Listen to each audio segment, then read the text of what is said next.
നമസ്കാരം. പള്ളിപ്പുറം ടോക്സിലേക്ക് സ്വാഗതം.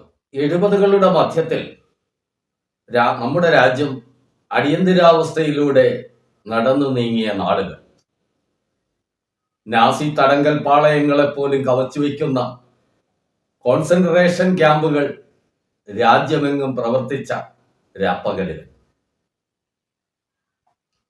നമ്മുടെ കൊച്ചു കേരളത്തിലും പോലീസ് ലോക്കപ്പുകൾ കൊലയറകളായി മാറിയ കാലമായിരുന്നു. സ്വന്തം മകൻ ആ കൊലയറകളിൽ ഭീകരമായ പീഡനത്തിന് വിധേയമായി മരിച്ചുവെന്ന് വിശ്വസിക്കാനാവാതെ തന്റെ ജീവിതാവസാനം വരെ ആ മകന് എല്ലാ ദിവസവും അത്താഴവും വിളമ്പി വെച്ച് ഏത് നിമിഷവും അച്ഛ എന്നൊരു വിളിയോടെ മകൻ മുൻവാതിലിൽ വന്ന് മുട്ടുമെന്ന് കരുതി കാതോർത്തിരുന്ന പ്രൊഫസർ ടി വി ഈച്ചരവാര്യർ, അതെല്ലാം അടിയന്തരാവസ്ഥയിലെ നൊമ്പരക്കാഴ്ചകളാണ്. അക്കാലത്ത്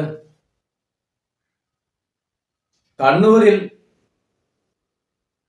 ഒരു നിയമസഭാ സാമാജികനെ ഒരു ദിവസം പോലീസുകാർ പിടിച്ചുകൊണ്ടുപോയി.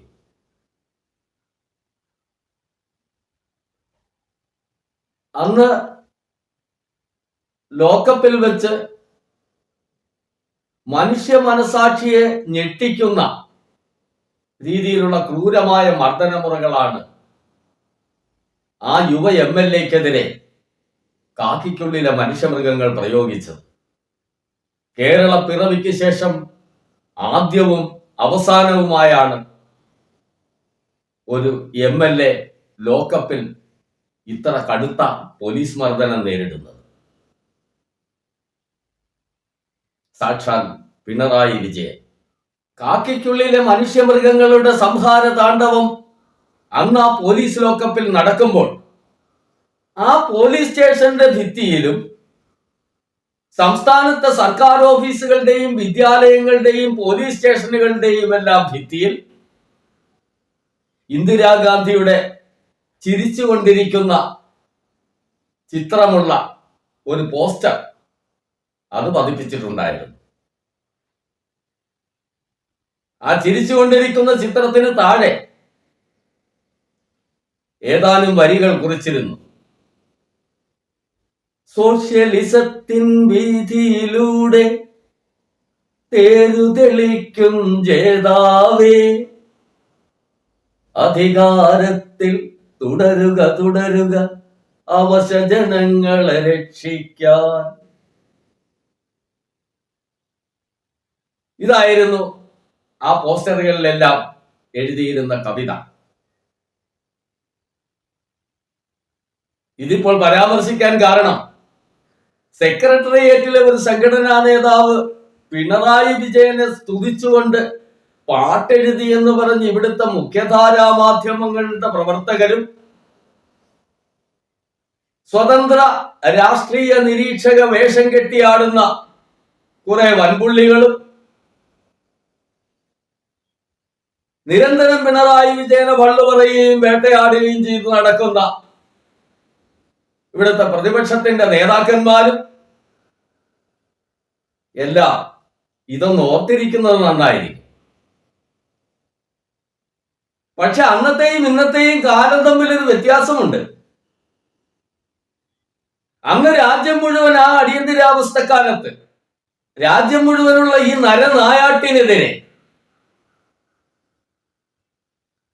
കേരളത്തിലെ ഒരു അധ്യാപകനായ കവി ഇങ്ങനെ എഴുതി: അധികാരി വർഗമേ, നീ ചരിത്രത്തിന്റെ ഇതളുകളൊന്നു മറിച്ചു നോക്കൂ, അടിമുടി ആയുധമേന്തിയാലും നിനക്കൊരു നാളുമില്ലിനി വിജയപീഠം. അദ്ദേഹത്തെയും ഉടനെ തടവിലാക്കി. 16 മാസത്തോളം അദ്ദേഹം തടവറയിൽ പീഡനങ്ങളേറ്റ് കഴിയേണ്ടി വന്നു. കാരണം എതിർ ശബ്ദങ്ങളെ ഇല്ലാതാക്കുന്നതിൽ അന്ന് അവർ പ്രത്യേകം ശ്രദ്ധിച്ചിരുന്നു.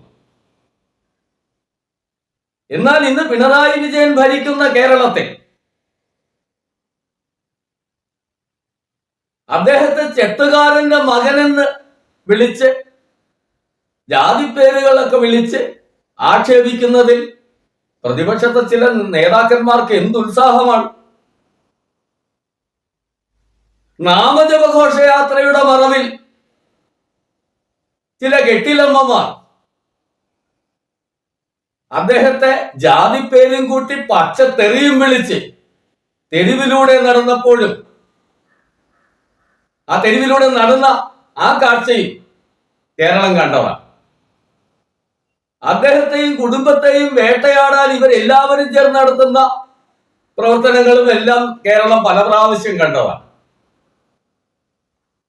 പക്ഷെ അത്തരം സംഭവങ്ങൾ ഉണ്ടാകുമ്പോഴെല്ലാം നമ്മുടെ ഈ പറഞ്ഞ നിരീക്ഷക വേഷം കെട്ടി ആടുന്നവരും മുഖ്യധാര മാധ്യമ പ്രവർത്തകരെന്ന് പറഞ്ഞ് നടക്കുന്നവരും പ്രതിപക്ഷത്തിന്റെ ഈ നേതാക്കളും രോമാഞ്ചമണിഞ്ഞ് നിന്നിട്ടേ ഉള്ളൂ. അല്ലാതെ ഇവർക്കാർക്കും ഒരു ധാർമ്മിക രോഷവും ഇതെല്ലാം കേട്ടപ്പോൾ ഉണ്ടായിട്ടില്ല. പക്ഷേ സെക്രട്ടേറിയറ്റിലെ ഒരു സംഘടനാ നേതാവ് ഇതെഴുതിയെന്ന് കേട്ട് കഴിഞ്ഞപ്പോൾ എല്ലാവർക്കും ഭയങ്കര ഹാലിളക്കമായി. കാരണം ഇവരെല്ലാവരും ഇവിടെ കുറച്ച് നാളുകളായിട്ട് ഇവിടെ വച്ചിരിക്കുന്ന അലിഖിതമായ ഒരു നിയമമുണ്ട്. പിണറായിയെ വേട്ടയാടാം, പിണറായിയെ വള്ളു പറയാം, പിണറായിയെ എന്തു കുറ്റം വേണമെങ്കിലും പറയാം, ആക്ഷേപിക്കാം. പക്ഷെ സ്തുതിക്കരുത്, അത് തെറ്റാണ്.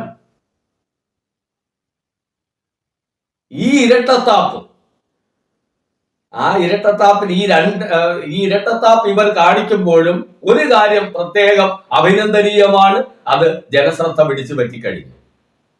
കാരണം ഈ എതിർ ശബ്ദങ്ങൾ ഉണ്ടായപ്പോഴും ഈ വാഴ്ത്തുപാട്ടെന്ന് നിങ്ങൾ വിളിക്കുന്ന അതുണ്ടായപ്പോഴും എല്ലാം അദ്ദേഹത്തെ ഒന്നും ബാധിച്ചിട്ടില്ല. കാരണം ഇതൊന്നും ബാധിക്കുന്ന വ്യക്തിത്വമല്ല കേരളത്തിന്റെ ആദരണീയനായ മുഖ്യമന്ത്രിയുടെ. ആരെങ്കിലും സ്തുതിച്ചു അല്ലെങ്കിൽ വാഴ്ത്തിപ്പാടി എന്ന് കേട്ട് കഴിഞ്ഞാൽ അതുകൊണ്ട് അഹങ്കരിക്കുന്ന ഒരു വ്യക്തിത്വമല്ലത്.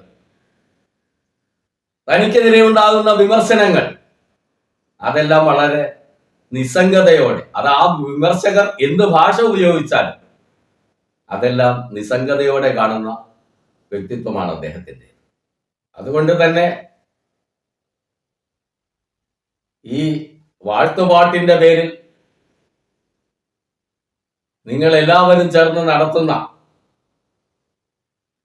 ഈ പ്രകടനങ്ങളൊന്നും മലയാളിയുടെ മനസ്സിൽ ഒരു ചലനവും സൃഷ്ടിച്ചിട്ടില്ല എന്നതാണ് സത്യം.